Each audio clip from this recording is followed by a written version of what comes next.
over time. One of the most famous real-world tests of immigration's economic impact is the Mariel Boatlift. In 1980, Cuban leader Fidel Castro announced that any Cuban who wanted to leave the country could do so.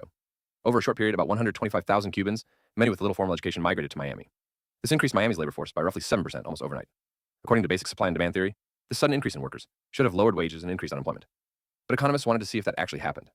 Economist David Card studied the aftermath of the Mariel Boatlift by comparing Miami's wages and employment rates before and after the influx of migrants. To isolate the effect, he compared Miami to similar large U.S. cities like Atlanta, Houston, Los Angeles, and Tampa, cities that did not experience a sudden wave of immigration. The results were striking. Wages didn't fall. Employment didn't collapse. Miami's labor market performed about the same as the other cities. Why didn't the standard economic model work here? One reason is that many of the new migrants took lower-paying entry-level jobs. Instead of replacing native workers, this often pushed natives up the job ladder into better-paying roles.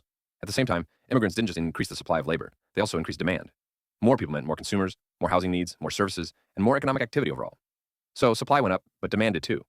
The key takeaway from good economics for hard times is that immigration doesn't behave the way simple models predict. Real economies are more flexible, and labor markets adjust in ways that basic graphs don't fully capture.